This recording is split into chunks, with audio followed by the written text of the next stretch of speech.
Mari kita membaca kitab suci. Kembali ke Ibrani pasal ke-12. Ibrani pasal ke-12. Hari ini kita akan mengakhiri pasal ini dengan membaca hanya satu ayat saja. Ibrani pasal ke-12. Kita membaca Ibrani pasal 12 ayat yang terakhir. Saya membaca satu kali dan saudara semua mengulanginya. Sebab Allah kita adalah api yang menghanguskan semua. Sebab Allah kita adalah api yang menghanguskan. Sekali lagi, 1, 2, 3. Sebab Allah kita adalah api yang menghanguskan. Because our God is a consuming fire. Api yang menelan, api yang berkobar, api yang menghangus semua yang terbakar di dalamnya. Mari kita berdoa sekali lagi. Bapa di dalam surga, kami bersyukur pada pagi ini Tuhan memberikan cuaca yang cerah, memberikan kesempatan yang baik, memberikan kebebasan, memberikan kesehatan, memberikan kesempatan, memberikan kemungkinan kami datang bersama-sama untuk menghadapi hadirat Tuhan, untuk berbakti kepada Tuhan, untuk menerima firman Tuhan. Kami serahkan jam ini ke dalam tangan Tuhan yang Maha Kuasa. Kiranya Engkau sendiri memberkati, Engkau sendiri memberi pengajaran, Engkau sendiri memberikan pencerahan dari firman-Mu yang hidup untuk menghidupkan kami masing-masing, sehingga kami dengan hati yang mau taat kepada Tuhan sebagai anak-anak yang ditebus untuk menerima semua perkataan, baik menegur maupun menghibur, menguatkan atau menghakimi kami, sehingga kami di dalam ganjaran, di dalam didikan, di dalam pencerahan dari firman Tuhan, kami boleh melihat, menampak diri kami yang sesungguhnya lebih jelas, dan kami boleh bertobat, kami boleh dikuduskan, kami kembali kepada pangkuan Tuhan. Dengar doa kami ya Tuhan, ajarkan kami seumur hidup makin mengerti firman Tuhan, makin dekat kepada Tuhan, makin hidup sesuai isi hati Tuhan, makin berkenan di mata Tuhan. Dengar doa kami yang kami panjatkan dalam nama Yesus Kristus, penebus dan juru selamat kami yang hidup. Amin. Saudara-saudara, kita akan mengakhiri fase ke-12 pada hari ini dengan mengkhotbahkan ayat yang terakhir. Setelah dikatakan, setelah kita memperoleh kerajaan yang tidak tergoncangkan, yaitu kerajaan yang kekal, maka biar kita beribadah, biar kita dengan perasaan takut kepada Tuhan, biar kita melayani sesuai apa yang diperkenan oleh Tuhan Allah. Ini adalah ayat ke-28. Sikap pelayanan, sikap sungguh-sungguh berbakti kepada Tuhan untuk diperkenan hanya oleh Tuhan, bukan oleh manusia. Itu dituntut setelah diberikan janji kerajaan yang tidak tergoncangkan. Saudara-saudara, kerajaan dunia ini terlalu lemah. Coba tanya, yang paling berani melawan Amerika sekarang di mana? Di manakah yang disebut pengawal republik yang 350.000, yang begitu banyak senjata, keberanian luar biasa, seketika menjadi lenyap. Amerika juga sama. Pada waktu Tuhan sudah sampai, Amerika pun akan lenyap di dalam satu hari. Itulah kerajaan dunia.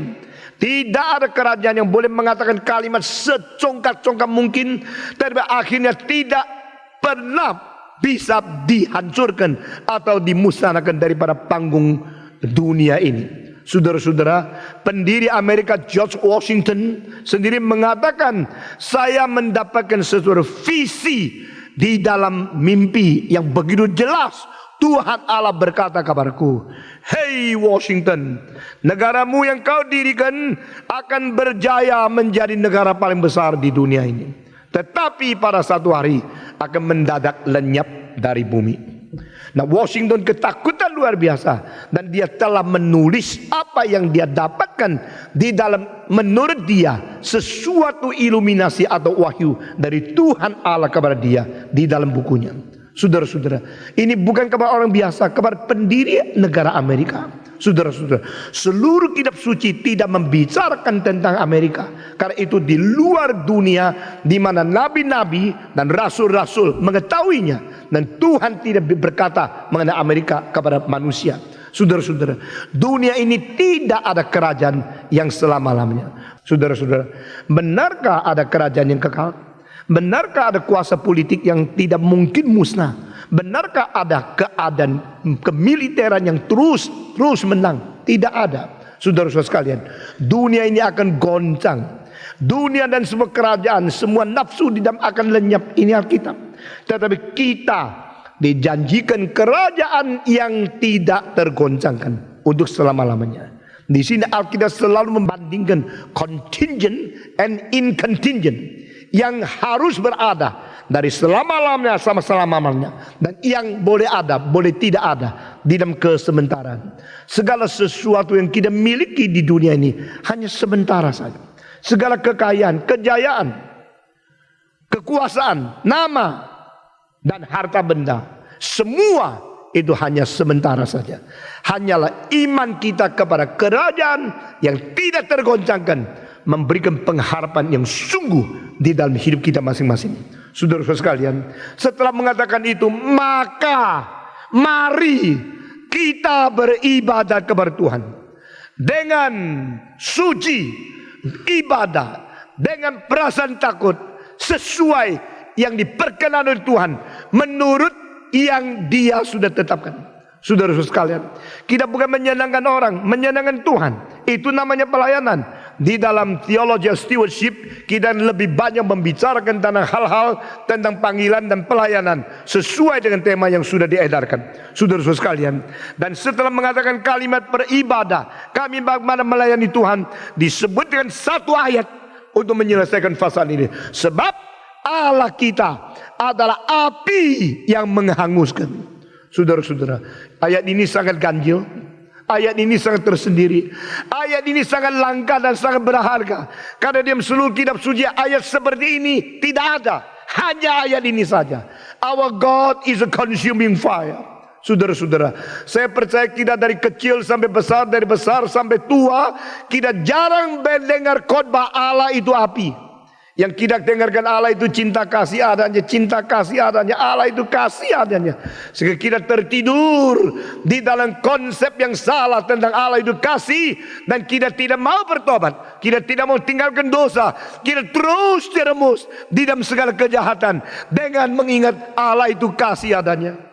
Saudara-saudara, kalau kita dengarkan khotbah yang tidak enak, kita tidak senang. Kita lebih suka dengan khotbah daripada pendeta-pendeta yang bisa menyenangkan kita, yang memberikan pujian banyak kepada kita. Karena saya perlu pujian dari pendeta, pendeta perlu uang saya, begitu saudara-saudara. Tetapi kalau kita mendengarkan khotbah yang menegur, khotbah yang mengkorek, khotbah yang memberikan pencerahan ke dalam segala kemungkinan kesalahan kita yang akan dihakimi oleh Tuhan, kita tidak senang. Tapi saya mau tanya, kalau engkau bertemu dengan Tuhan, Tuhan akan bicara apa kepadamu? Bicara hal yang hanya memuji engkau, atau bicara hal yang mengatakan begitu banyak hal yang engkau belum beres sebagai iman orang Kristen, sebagai orang yang mengikut Tuhan?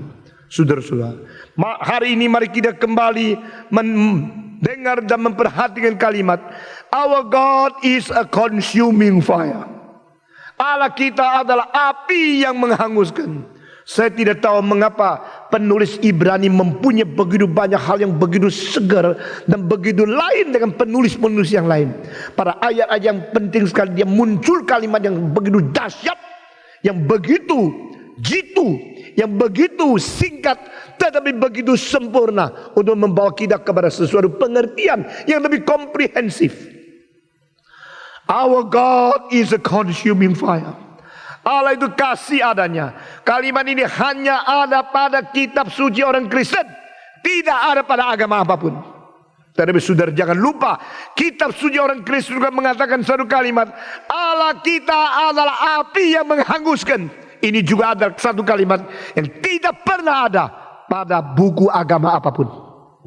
Our God is love, but our God is the consuming fire. Allah kita adalah Allah yang adalah api yang menghanguskan. Saudara-saudara, consuming fire di bahasa Inggris berarti yang menelan habis. Segala sesuatu taruh di dalam dia habis. Kita mempunyai konsep wadah.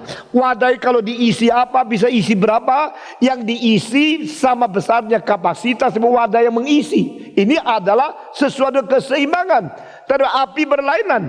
Api bisa menelan sesuatu yang jauh lebih besar dari api beratus-ratus kali. Saudara-saudara, rumah yang besar ditelan oleh api akhirnya menjadi debu yang tidak lebih beberapa kilo saja.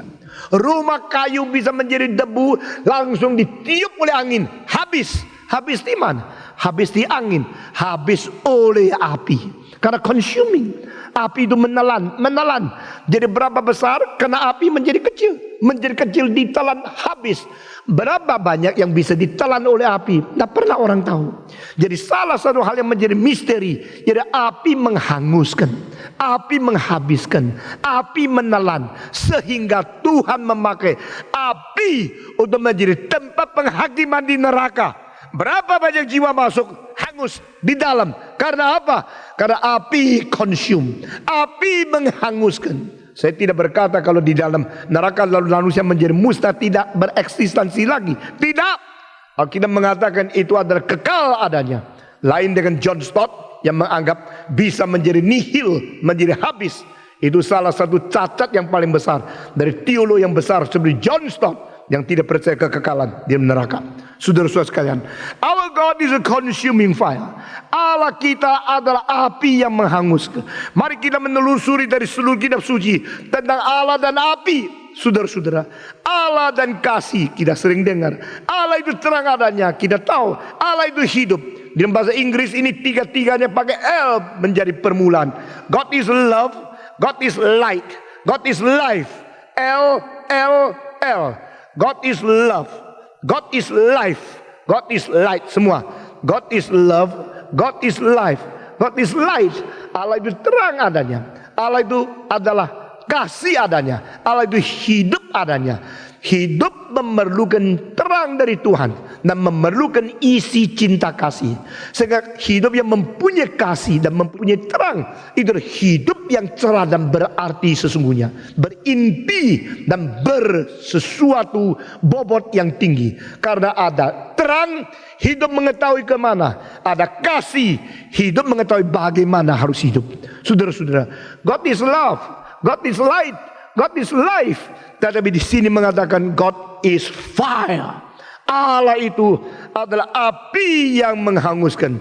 Pada waktu kita bicara tentang hidup, bicara tentang kasih, bicara tentang terang, kita mempunyai suatu kestabilan hidup untuk menghadapinya. Dan kita tidak merasa apa. Tetapi kalau kita bicara tentang api, langsung kita kejut, langsung kita alert, langsung kita waspada, langsung kita merasa takut. Karena api lain dengan semuanya. Saudara-saudara, api lebih panas dari suhu tubuh kita. Sehingga kalau kita mendekati, kita mengalami bahaya. Api mempunyai kuasa memusnahkan, menghancurkan apa saja di hadapan dia. Sehingga apapun eksistensi yang normal, kalau sudah kena landa api, menjadi tidak normal, yang hidup menjadi mati. Sesuatu yang terbentuk dengan baik dan normal menjadi menyusut. Dan yang tidak kering menjadi kering dan hangus. Saudara-saudara sekalian, mengapa kita mengatakan Allah itu adalah api yang menghanguskan? Memang Allah adalah api.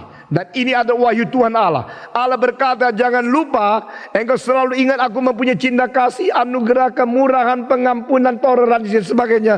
Jangan lupa aku juga adalah api yang menghanguskan. Saudara-saudara, yang mencipta dunia siapa? Tuhan Allah. Yang menghancurkan dunia siapa? Tuhan Allah. Yang memberikan cinta kasih kepada kita siapa? Tuhan Allah. Yang berhentikan anugerah siapa? Tuhan Allah. Kalau Allah menarik kembali anugerah umum daripada dunia ini, dosa akan melanda seluruh dunia. Orang berbuat jahat akan berani luar biasa. Ini sifat manusia. Manusia kalau sudah mempunyai ketamakan, jarak di dalam perdagangan, jarak di dalam rumah sakit, jarak di dalam perkantoran, jarak di tempat apa saja, lebih jahat dari pencuri, lebih jahat dari berbinatang. Saudara-saudara, manusia kalau sudah lupa dia adalah manusia, lupa dia harus takut kepada Tuhan, dia bisa melakukan hal-hal yang lebih jelek, lebih barbar, lebih tidak berkemudian dan biadab dari siapapun. Saudara-saudara, binatang kalau mengetahui kejahatan manusia, dia akan mengelengkan kepala. Saya kalah, saya cuma menang kukunya tok, nak menang akal jahatnya. Manusia begitu rusak, begitu biadab. Saudara-saudara sekalian, inilah dunia. Saya betul-betul takut melihat sifat manusia. Sifat manusia kalau tidak terus mendengarkan firman Tuhan, terus dipimpin oleh Roh Kudus, diberikan pencerahan dari firman, akan menjadi seperti apa? Saudara-saudara, mari kita kembali memikirkan siapakah Tuhan kita. Our God is a consuming fire. Allah kita itu adalah api yang menghanguskan. Pada pertama kali Adam berdosa, saudara mengetahui apa yang terjadi. Tuhan usir dia keluar di Taman Eden. Lalu Tuhan mengirim seorang kerubium, seorang malaikat dengan pedang api yang berputar di sana untuk mencegah dia kembali. Never again, no return. Saudara-saudara, dulu pernah dianugerahi, pernah, sekarang tidak boleh kembali lagi. Saudara-saudara, orang yang berada di anugerah selalu kira saban hari akan seperti ini. Tidak. Apa yang kau miliki sekarang mungkin mulai besok tidak ada lagi. Apa yang engkau boleh menikmati sekarang mungkin minggu depan tidak mungkin ada lagi seumur hidup. Apa yang pernah Tuhan berikan anugerah kepada engkau hina, engkau injak-injak, engkau main-main. Pada waktu Tuhan tarik kembali sampai mati tidak ada kesempatan lagi. Karena ada api dengan pedang yang dipegang di dalam tangan kerubium memelihara pintu Firdaus tidak boleh kembali lagi. Saudara-saudara, our God is a consuming fire. Allah kita adalah api yang menghanguskan.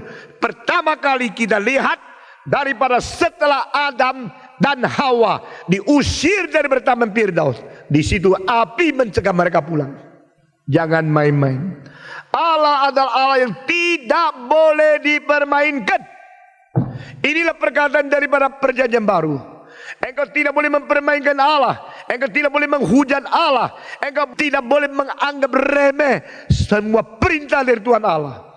Tuhan Allah pernah berkata kepada Saul melalui seorang yang bernama Samuel, karena engkau bosan terhadap Tuhan, maka Tuhan bosan kepadamu. Kalau Tuhan sudah bosan kepadamu, Tuhan menarik kembali anugerahnya kepadamu. Tuhan menghentikan toleransi kepadamu. Silakan kaya, silakan hebat, silakan jaya, silakan pinter. Kalau dibuang oleh Tuhan seperti garam yang sudah kehilangan asinnya, hanya bisa dibuang dan diinjak-injak di luar. Saudara-saudara, di dalam sejarah kesenian ada seorang bernama Masaccio. Ini orang adalah bagi saya orang yang luar biasa. Bagi orang lain mungkin lihat lukisannya biasa sekali. Di antara semua yang melukis Adam dan Hawa yang telanjang yang dikeluarkan daripada Taman Eden itu, ada beberapa pelukis yang besar, termasuk Dürer, termasuk Masaccio, termasuk Michelangelo di dalam our ancestors, dan juga ada yang lain-lain di Jerman. Tapi yang paling indah yang saya lihat adalah Masaccio. Masaccio menggambarkan Adam waktu keluar dari Taman Eden dan Hawa melihat ke atas dengan tangisan yang seolah-olah tidak mungkin kembali lagi kepada tempat yang asal. Dia hanya bisa menuju melalui penyesalan kepada hari-hari depan yang tidak menentu. Saudara-saudara, saya lihat itu adalah lukisan yang terbaik, mencetuskan, mengilustrasikan apa yang disebut penyesalan, apa yang disebut no return, tidak bisa kembali lagi. Kalau ada waktu saya akan memberikan ceramah mengenai kesenian dan iman Kristen, dan semua lukisan yang paling agung dan mutu rohani saya perkenalkan kepada pendengar saya. Saudara-saudara sekalian, Masaccio telah melukiskan dengan saya kira dua ide yang penting. Pertama, yaitu tidak ada dayanya untuk putar balikan waktu. Nah, ini merupakan salah satu unsur daripada semua komik yang disebut strategi. Di dalam strategi, unsur yang paling penting yaitu sekarang sudah menerima fakta dan tidak mungkin memutarkan jam untuk kembali lagi kepada sejarah. Itu pun unsurnya. Kedua adalah satu penyesalan yang mengatakan kepada diri sendiri bahwa saya sudah kehilangan kesempatan dan anugerah yang paling penting. Nah, saudara-saudara, kalau Tuhan sudah marah, waktu itu jangan lagi harap ada presiden bisa bantu kamu. Jangan kira ada raja bisa bantu kamu. Karena Tuhan ada yang tertinggi dan tidak mungkin engkau naik banding lagi. Itu sebab setiap orang Kristen harus belajar dan harus mengawasi diri sendiri. Perasaan takut kepada Tuhan. Takut kepada Tuhan. Karena kalau Tuhan marah, sudah tidak ada obat lagi. Tidak ada kesempatan lagi. Kalau Tuhan marah, tidak ada jalan lagi. Tidak ada jalan keluar lagi. Kalau Tuhan marah, habis semua. Selalu berkata kepada hatimu, hatimu harus takut kepada Tuhan. Berkata kepada dirimu, hei hatiku, takut kepada Tuhan. Jangan sampai dia marah. Karena Allah itu adalah api yang menghanguskan. Saudara-saudara, kedua kali kita melihat api itu melanda di dunia dengan luar biasa hebatnya. Jadi pada waktu dosa-dosa dari Sodom dan Gomora sudah meningkat sampai sudah utuh, sudah penuh, sudah luber.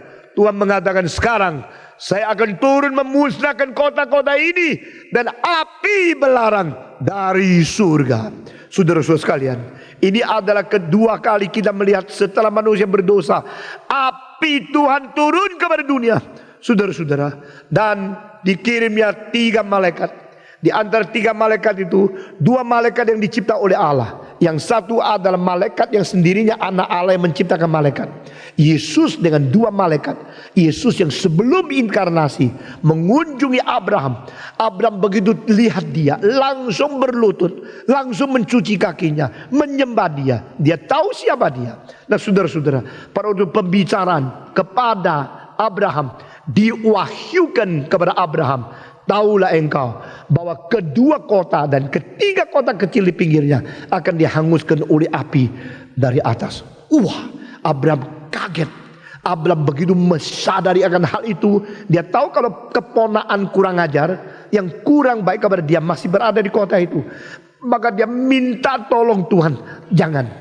Inilah keagungan daripada seorang pemimpin yang besar.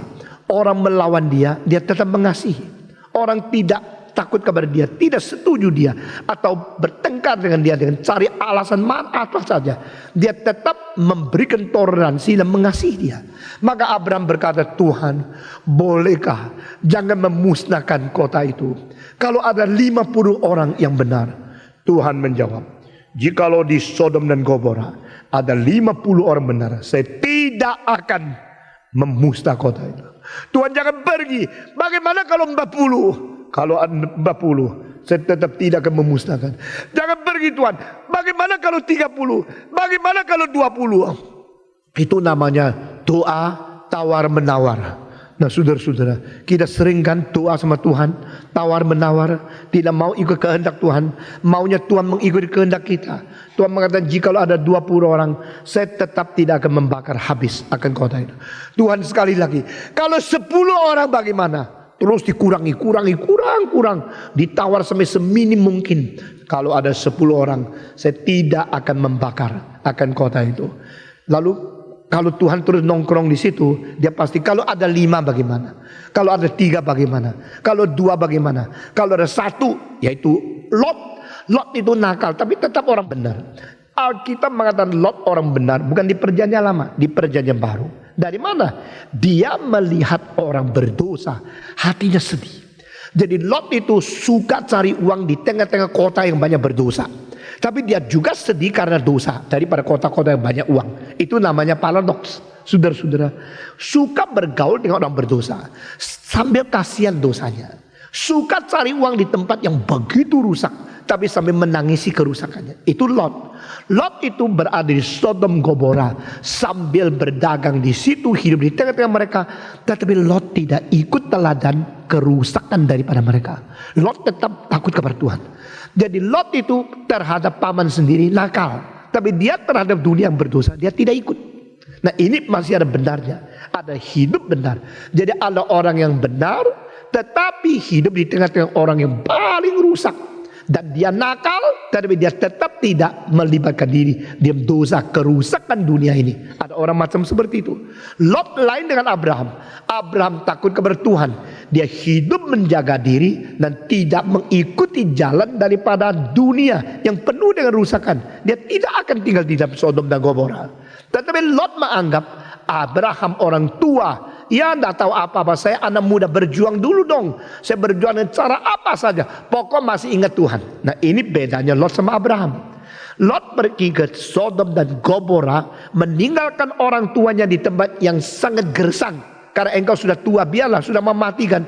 Aku akan berkembang menurut kemauanku sendiri supaya aku berjaya. Tapi saudara-saudara, pada waktu pukulan Tuhan sudah sampai, Lot untung berapa banyak uang pun, akhirnya tinggal di gua, tidak bisa dibawa satu keping pun. Jangan sombong, saudara-saudara. Pada waktu Lot akan dibunuh, itu kota Sodom Gomora akan dihancurkan. Saudara-saudara, Tuhan memberitahu kepada Abraham supaya dia tahu nasib Lot yang sudah bahaya sekali. Abraham mengatakan, jika ada 10 orang, engkau tetap bakar kota itu. Tidak. Kalau ada 10 orang yang benar, kota itu saya akan biarkan. Jadi kalau satu kota belum dimusnahkan oleh Tuhan, kalau hukuman belum datang kepada dunia, bukan karena orang dunia ini hebat, karena di kota itu ada beberapa orang suci yang dianggap penting oleh mata Tuhan. Saudara-saudara, di Indonesia, di Amerika, di Rusia, di Tiongkok, di mana saja, kalau Tuhan membiarkan orang mati, gampang. Kalau Tuhan mau menarik keuntunganmu, gampang. Jikalau Tuhan tidak memberi anugerah, jikalau Tuhan tarik kembali anugerah umum. Teologi reform menghasilkan seorang bernama, yaitu Cornelius Van Til. When the last days God decrease His common grace. Pada hari-hari menjelang eskatos, menjelang hari terakhir, Tuhan akan tarik kembali anugerah umumnya. Begitu ditarik kembali, maka perbuatan dosa makin berani. Orang berdosa yang besar itu akan muncul dan dunia akan rusak. Lain sekali pendapatnya dengan orang. Kalau akhir zaman semua dapat karunia lidah, semua dapat visi, semua mendapatkan penglihatan. Seperti apa yang dikatakan di Yoel. Saudara-saudara, Yesus berkata, pada anak manusia kembali, dunia ini masih ada orang bermoral, beriman yang sungguhkah. Sedikit sekali. Semua agama menjadi komersil, semua agama menjadi rutinitas, dan semua pengertian tentang Tuhan itu hanya menjadi pengertian akademis saja. Cilakalah orang belajar teologi yang mengerti lebih banyak dari orang lain, tapi hatinya tidak takut kepada Tuhan.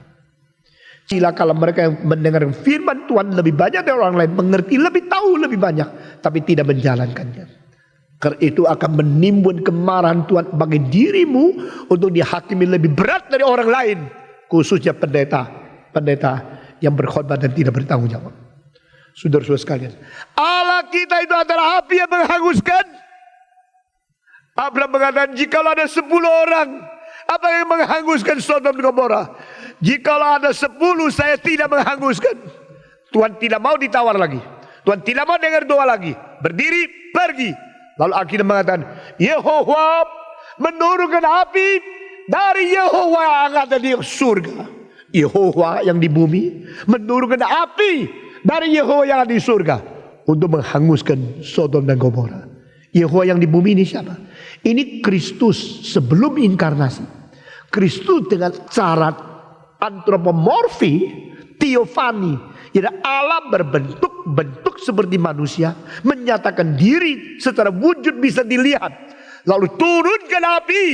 Api itu begitu menghanguskan, lebih hebat daripada bom atom yang disebut Little Boy yang diturunkan kepada Hiroshima dan kepada Nagasaki.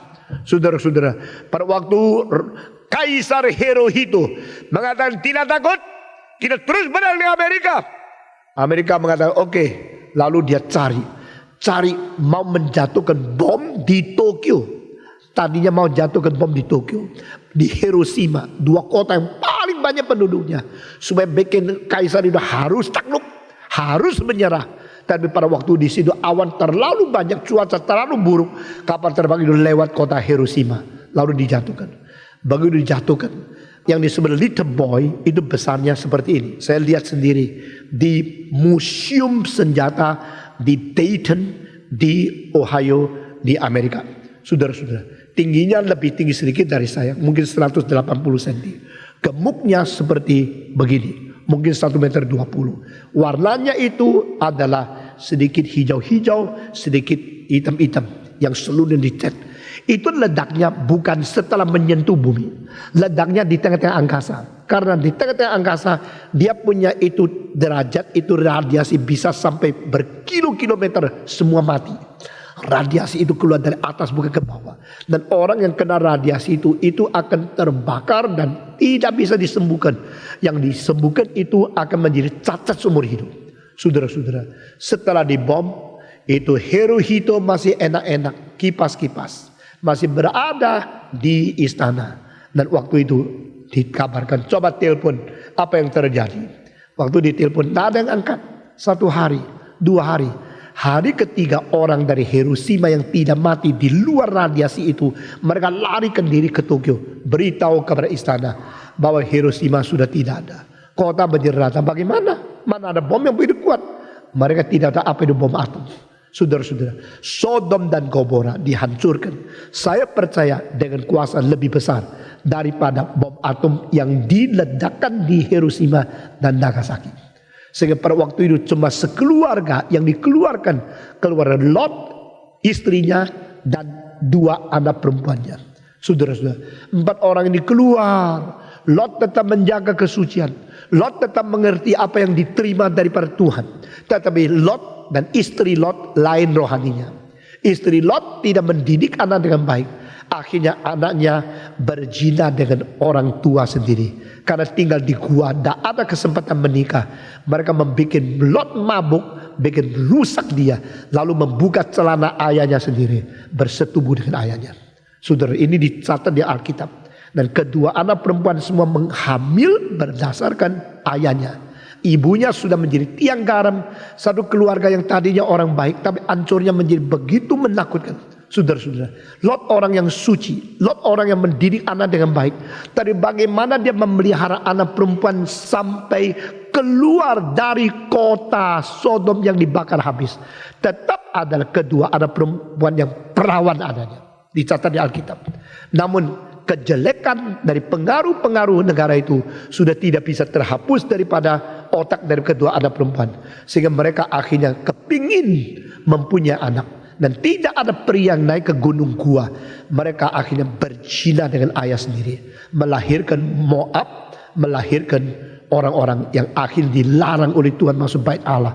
Sampai 10 generasi. Saudara-saudara sekalian. Lalu Sodom dan Gomora tidak ada lagi sampai selama-lamanya. Engkau sekarang pergi ke tanah Timur Tengah. Engkau mau cari di mana Sodom. Di mana Gomora. No exist. Sebab our God is a consuming fire.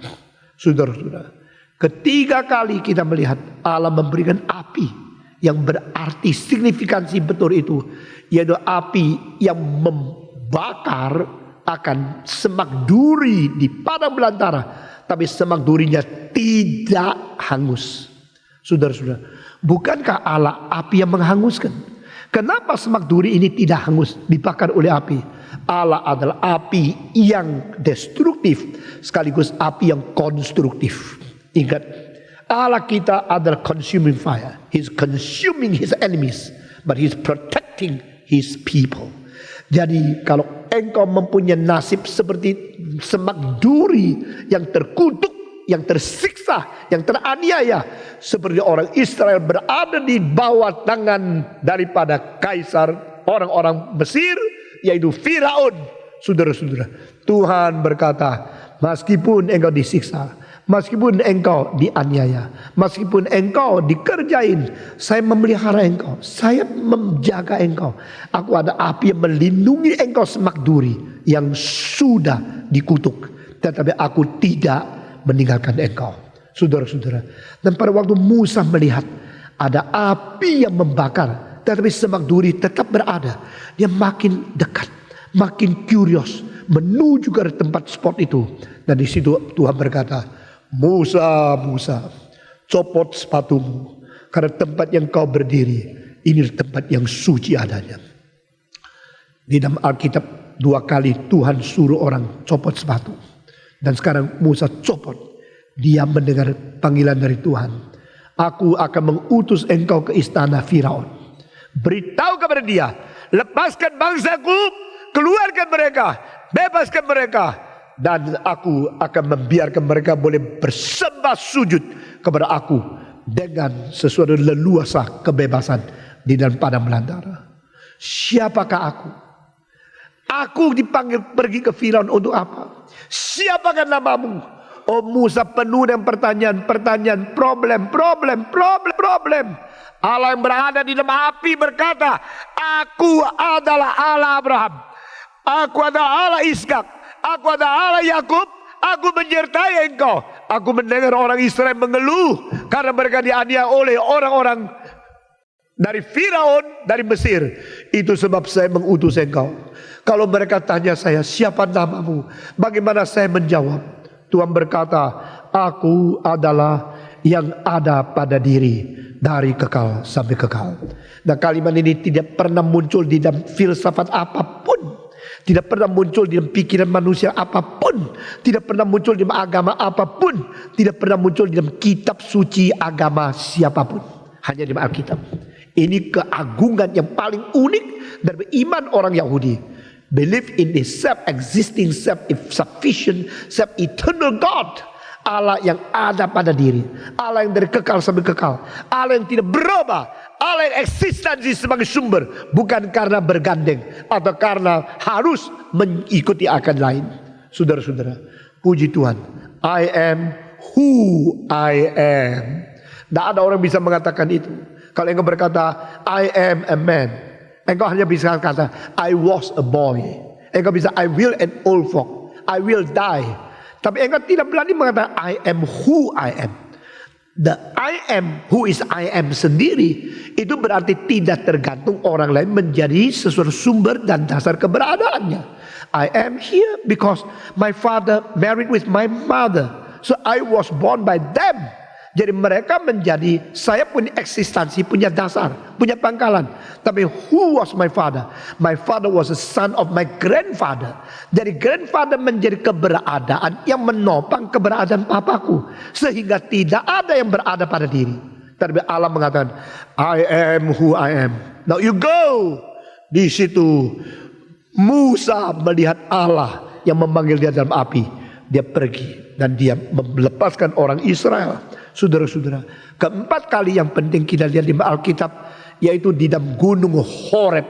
Seluruh gunung ada api, ada asap, ada suara sangkakala, ada getaran gempa bumi yang besar, ada suara keras yang mengatakan jangan dekat. Jikalau binatang pun dekat harus mati. Orang Israel gentar melihat api, dan di tengah api itu Tuhan turunkan 10 hukum kepada manusia. Our God is a consuming fire.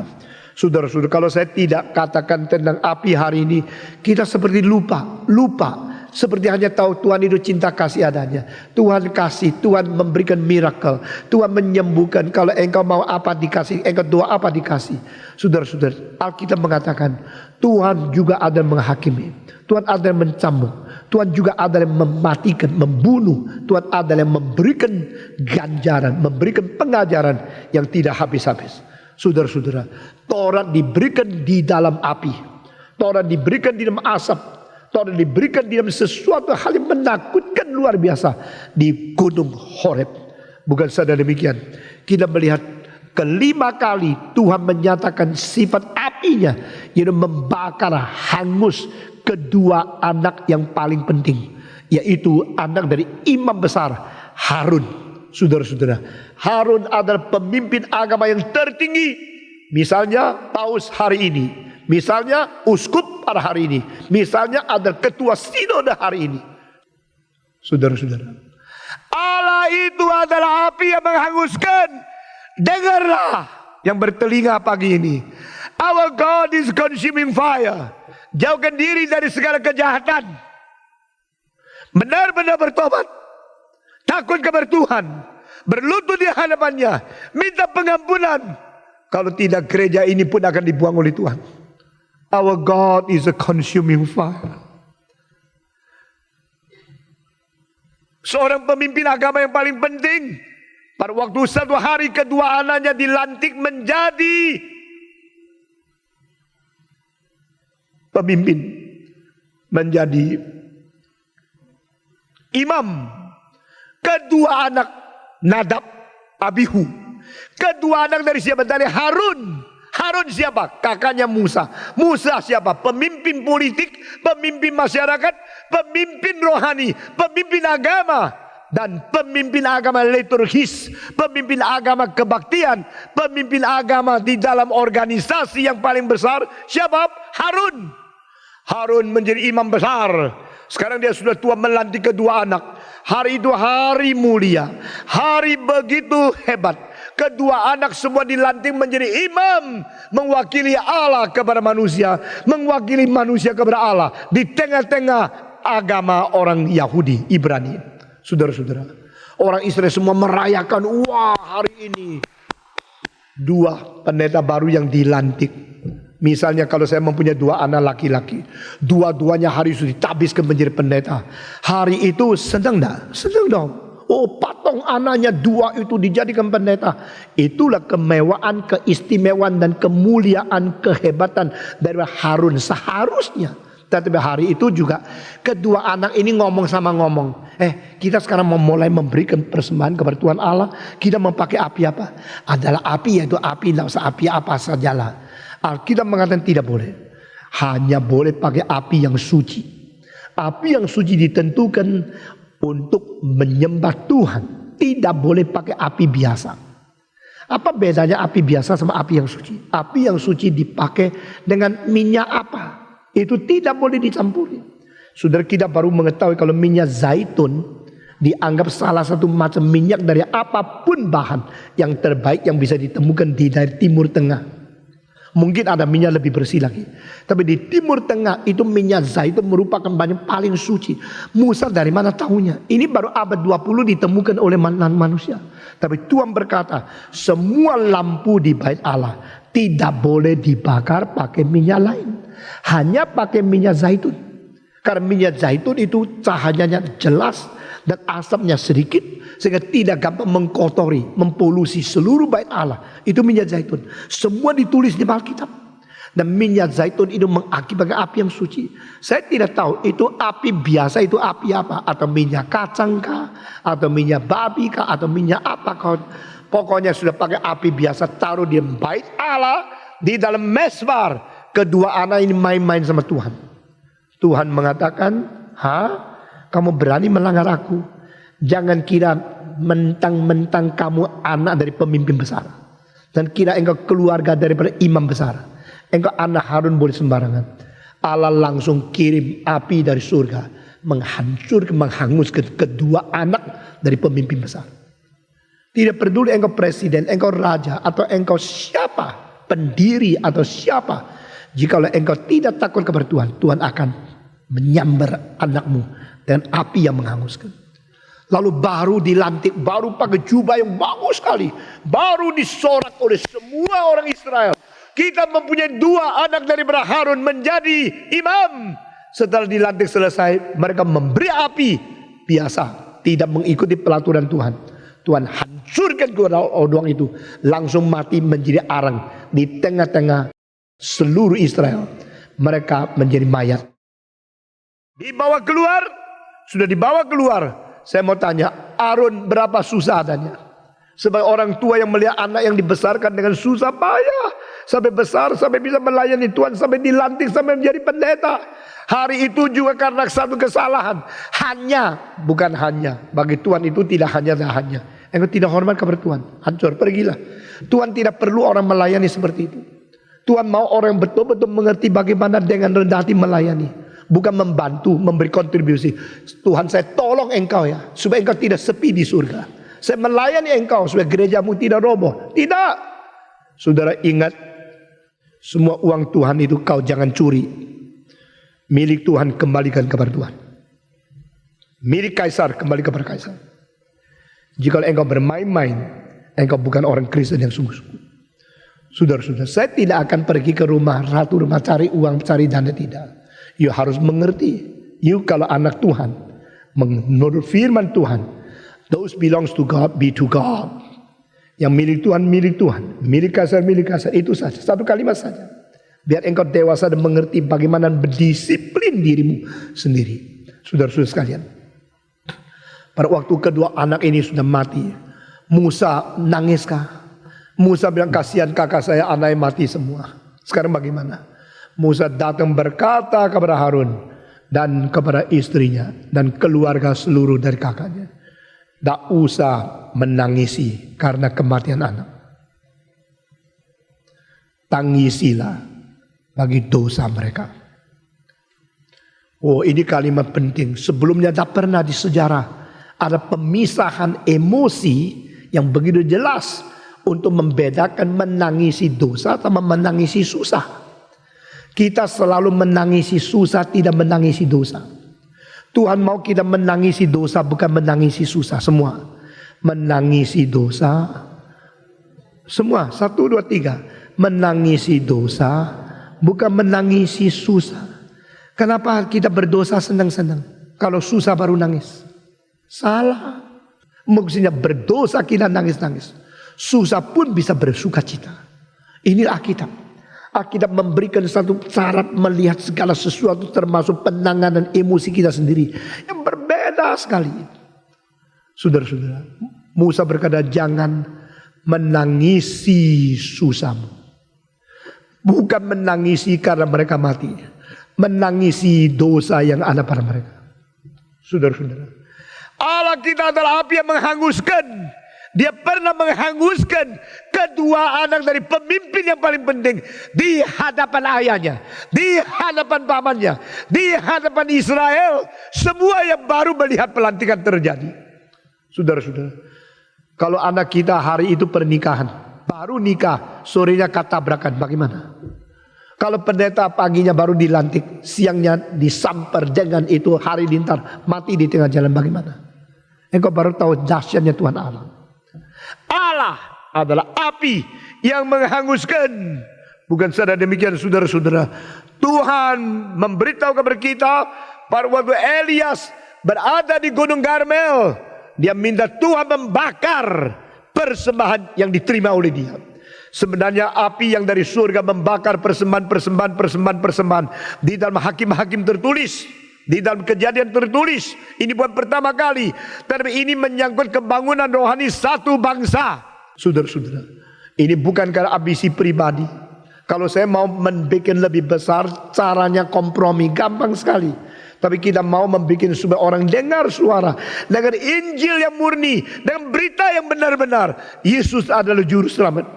Saudara-saudara sekalian, pada waktu Elias bertentang dan memberikan challenge kepada orang-orang yang menyembah kepada Baal, saya beri waktu sampai hari apa, senja itu, kalau tidak ada api dari surga, maka giliran saya akan minta Tuhan membakar persembahanku. Saudara-saudara, Elias disebut adalah nabi api, the prophet of fire. Dia mempunyai pengaruh tentang api dan hidupnya berpengaruh dengan api luar biasa. Dan dia bersifat seperti api melayani Tuhan. Saudara-saudara, setelah orang dari Nabi Baal, Nabi palsu, berdoa begitu ngotot sampai pukul-pukul sendiri, menikam diri dengan batu dan peso sampai seluruh badan luka. Oh Baal, dengar doa kami. Saudara-saudara, doa tidak tergantung berapa hebatnya kau bersuara keras, kau menyiksa diri. Karena doa berdasarkan janji dan kuasa yang memberikan. Itu doa. Saudara-saudara, di dalam seluruh kitab suci, doa yang paling ngotot bukan dari nabi yang asli, nabi palsu. Doa yang paling ngotot, paling emosional, itu nabi palsu. Seperti berapa puluh tahun yang lalu di Indonesia, orang kalau berdoa itu pukul kursi, pukul meja sampai penjalinnya pecah semua. Oh Tuhan, dia kira begini Tuhannya kasihan sama dia. Sebenarnya itu menganggap Tuhan tidur, menganggap Tuhan tidak bangun, menganggap Tuhan tidak ada perasaan. Si Elias lihat di pinggir, doa lagi. Elias mengatakan kurang keras lagi. Elias nakal. Lalu ada satu kalimat, keras sedikit, dia tidak dengar. Dia mungkin pergi apa? Jajan kah? Atau ke supermarket kah? Atau lagi pergi belum pulang, lagi mundar mandir, lagi jalan-jalan cari angin kah? Tidak. Si Elia mengatakan, dia lagi pergi. Kalimat aslinya, lagi ke WC. Alamu lagi ke WC kali. Alamu lagi tidur siang kali. Sehingga sekarang tidak bisa dengar. Teriak keras ini. Mereka lebih keras. Baal, Baal. Kalau engkau dengar oratorio daripada Mendelssohn mengenai Elias. Baal, we cry to thee. Baal, we cry to thee. Itu ada kira-kira 8 menit. Itu lagu bagaimana menteriak kepada Baal. Lalu ditertawakan oleh Elias. Teriak lagi kepada Baal. Akhirnya baru kalimat terakhir. Tuhan yang asli turunkan api dan turunkan hujan. Saudara-saudara, alamu, dewamu mungkin di WC, teriak lagi. Setelah teriak sampai mati-matian menusuk diri, darah berceceran di situ. Tidak ada api turun. Sudah selesai. Elias berkata, "Hey my people, come unto me." Saudara-saudara, di dalam perjanjian lama ada nabi yang berkata, "Come unto me." Hanya di perjanjian baru ada anak Tuhan Allah yang tunggal, Yesus Kristus. Come follow me. Saudara, datanglah kepadaku, aku akan berdoa kepada Tuhanmu. Lalu semua orang Israel yang tadinya melihat, mengharapkan terjadi mujizat di tempat nabi palsu, sekarang berubah arah menuju kepada nabi dari Israel, Elias. Semua kumpul di situ. Nabi Elias tidak teriak, tidak banyak suara.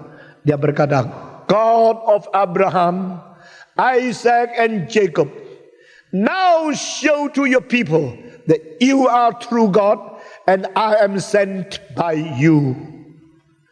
Allah Abraham, Israel, Yakub, sekarang nyatakan kepada umatmu bahwa engkau adalah Allah yang sejati, dan nyatakanlah aku hambamu. Saudara-saudara, salah satu kalimat yang saya harus cetus kepada hatimu, ini doaku zaman ini. Pada waktu gereja simpang siur ajaran tak karu-karuan, begitu banyak orang Kristen lari ke sini sana tidak mendapatkan firman, dan orang kaya menunjang ajaran-ajaran yang palsu dengan begini mencari relasi yang baik secara komersil dan sebagainya. Padahal kalau seorang pendeta yang khotbahnya tak karu-karuan, engkau menunjang dengan uang, engkau berbahagia di dalam dosanya. Dengar kalimat ini. Karena penyebaran ajaran rusak didukung oleh orang Kristen dengan uang, berarti engkau menyetujui dunia ini lebih banyak ajaran-ajaran rusak dilandakan. Our God is a consuming fire. Allah tidak perlu banyak. Gideon mengatakan 300 orang cukup, 12.000 pulang. Kamu kira makin banyak orang menjadi Kristen makin senang? Banyak orang Kristen yang tidak beres, ajaran tidak beres. Makin banyak pendeta yang berteriak-teriak dengan karu-karuan khotbahnya. Itu menjadikan dunia makin sulit mengenal firman Tuhan yang benar. Di dalam hati saya berdoa, God, let people know you are true God and I am your servant. Biarlah zaman ini mengetahui Tuhan yang sejati dan aku hambamu yang kuajarkan ajaran sejati. Itu sebab didirikan gerakan reform. Bukan karena Stephen Tom perlu satu gereja. Kalau saya mau menjadi pendeta di gereja manapun diterima di dunia. Sejak 30-40 tahun yang lalu. Negara ini perlu kembali kepada ajaran yang benar. Arus daripada zaman ini kembali kepada ajaran yang benar. Itu sebab seperti apa yang dikatakan Elias. God of Abraham, Isaac and Jacob, let your people know you are true God and I am sent by you. Begitu dia doa kalimat itu, langsung api dari surga menghanguskan seluruh persembahan yang sudah disajikan di atas mezbah. Sebelum itu Elias sangat ilogikal, sangat tidak berlogis, sangat unreasonable, sangat tidak berakal budi. Sepertinya mengerjakan satu hal yang tidak mungkin dimengerti oleh orang lain. Gila dia, karena sudah 3,5 tahun tidak turun hujan. Sehingga air itu begitu mahal, begitu sedikit, begitu precious. Dia minta semua air yang perlu dibawa ke sini, siram sampai itu tanah-tanah itu penuh dengan air, got itu penuh dengan air. Saya heran, kalau tanah itu sudah 3,5 tahun tidak dapat hujan, akan retak-retak seperti kulit daripada kura-kura itu. Dan itu detakan-detakan itu mempunyai dalamnya, tidak tahu kemana. Kalau engkau siram air, sampai kapan bisa penuh got itu? Ngerti maksud saya? Itu karena 3 tahun setengah tidak ada air. Ausnya, retaknya, lubangnya besar. Disuruh siram terus sampai penuh. Itu berarti apa? Berarti illogical, unreasonable, melawan intelektual. Aduh, orang-orang di pinggirnya bisa bunuh dia mati. Lu tahu dah seluruh Israel yang kurang itu air. Orang mati karena tidak ada air minum begitu banyak. Engkau minta kita siram air terus di sini. Kejam. Tapi wibawa hamba Tuhan tidak bisa dilawan. Siram. Terus berkali-kali sampai penuh air. Kenapa? Dia mau membuktikan Allah itu sejati adanya. Kalau Baal, api pun tidak bisa membakar yang kering. Tuhan Allah Yehova akan menurunkan api membakar habis semua yang sudah basah sampai airnya begitu banyak. Meskipun air itu langka, sekarang hancurkan di sini. Semua air dituangkan di situ sampai penuh. Dia berdoa selesai, langsung api dari surga turun, bakar hangus persembahan itu. Let God be God. Biarlah Allah itu dimengerti sebagai Allah, disembah sujud sebagai Allah. Yang benar kita benarkan, yang salah kita salahkan. Semua 1, 2, 3. Yang benar kita benarkan keras, yang salah kita salahkan.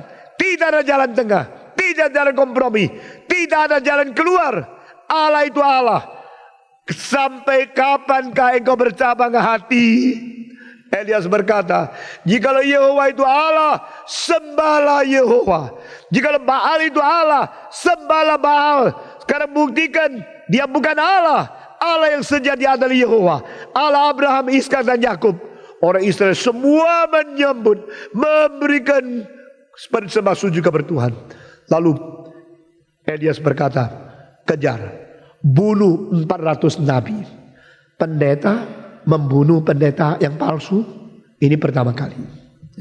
Satu pendeta yang asli berani suruh rakyat dari Tuhan membunuh habis 400 pendeta palsu daripada agama lain. Semua dibunuh sampai darahnya berceceran seperti laut merah yang mengalir ke dalam air. Dan di situ Elias berkata, tidak lama lagi hujan deras akan turun dari atas. Saudara-saudara, dia perintahkan raja, turun dari gunung ini, tetapi keretamu harus dipasang. Oh, sudah terlalu panas, sudah tidak ada angin. Tidak ada angin, ini panas luar biasa. Saya tidak mau pasang begini. Pasang. Begitu dia pasang, tidak lama kemudian air besar turun. Our God is a consuming fire. Bukan sadar demikian, masih 2 kali lagi Tuhan pakai api menyatakan kebesarannya. Waktu Elias berada di gunung, dia berdoa kepada Tuhan. Tengah-tengah doa, diutus oleh raja, 50 orang datang. Raja suruh engkau pergi istana. Siapa dia? Hey, engkau orang dari Tuhan, the man of God. Sekarang ada panggilan dari raja, minta engkau turun.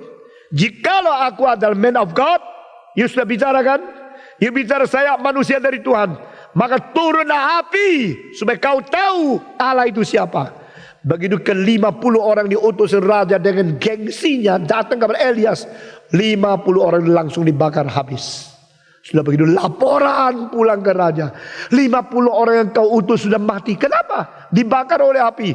Kirim lagi 50. Kurang ajar. Elias begitu keras. 50 datang. Raja berkata, orang dari Tuhan, engkau pergi ke situ. Jikalau aku adalah man of God, let fire be on you. Kedua kali dia berdoa, 50 orang dihanguskan oleh api.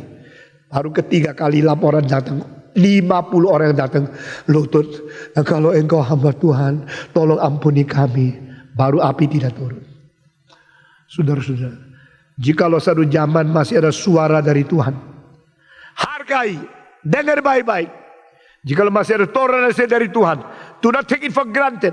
Semua anugerah Tuhan harus kita betul-betul jaga, kita pelihara, kita hargai. Karena apa? Jikalau Tuhan sudah berhenti toleransi, apinya turun, tidak ada orang bisa melarikan diri. Saudara-saudara, saya tidak teruskan, hanya terakhir saja. Kita semua tahu, seluruh dunia sudah selesai, sejarah menutup, dan semua akan dibakar di dalam neraka. Karena our God is a consuming fire.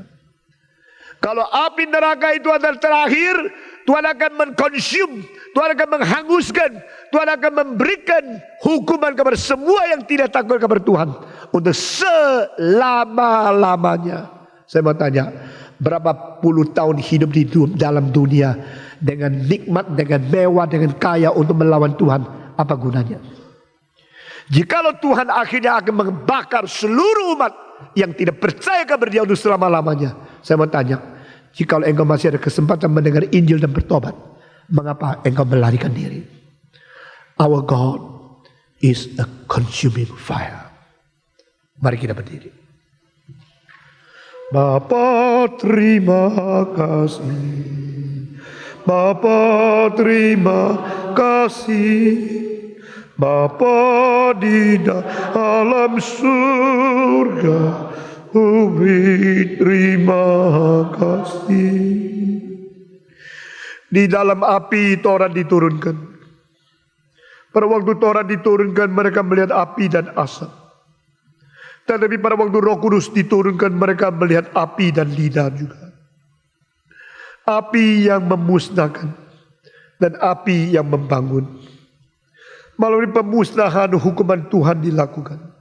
Melalui pembangunan, api dari Tuhan membakar. Roh Kudus turun atas kamu seperti api. Dan engkau akan mengabarkan Injil. Engkau akan memberitakan firman. Engkau akan membawa jiwa kepada Tuhan. Biarlah kita dilanda dengan api konstruktif, bukan api destruksi. Biar kita sekali lagi ingat, our God is a consuming fire. Mari kita tenang sejenak. Semua orang memikirkan, merenungkan kembali apa yang kita dengar pada hari ini. Sehingga pelayanan kita, hidup ibadah kita, boleh sungguh-sungguh diperkenan oleh Tuhan.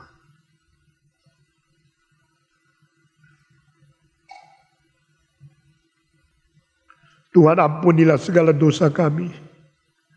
Beri perasaan takut sepenuhnya kepada kami, kepada Tuhan. Sehingga iman kami, pengharapan kami, cinta kasih dikuduskan. Pelayanan kami dimurnikan motivasi dan segala cara yang kita pakai. Sehingga kita boleh hidup lebih berkenan di mata Tuhan. Dengar doa kami dan terimalah kami masing-masing. Kami serahkan semua ini ke dalam tangan Tuhan.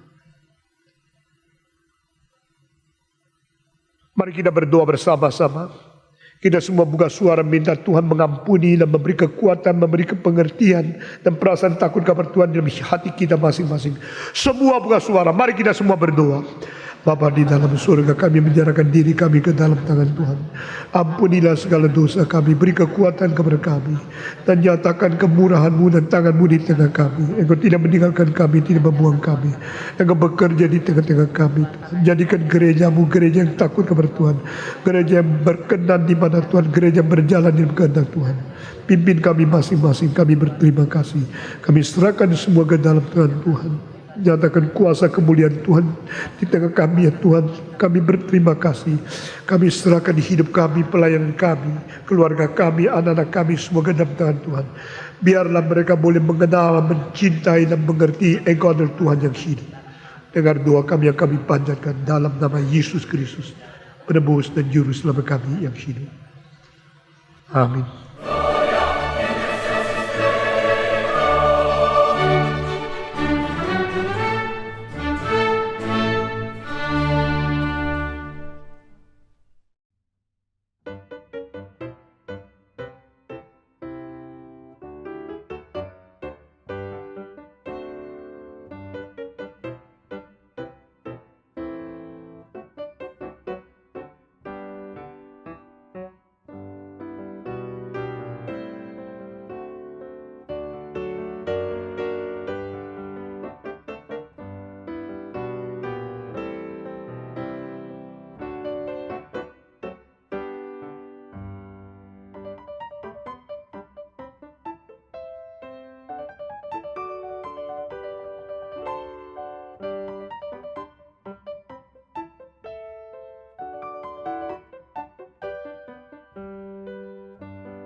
Tuhan.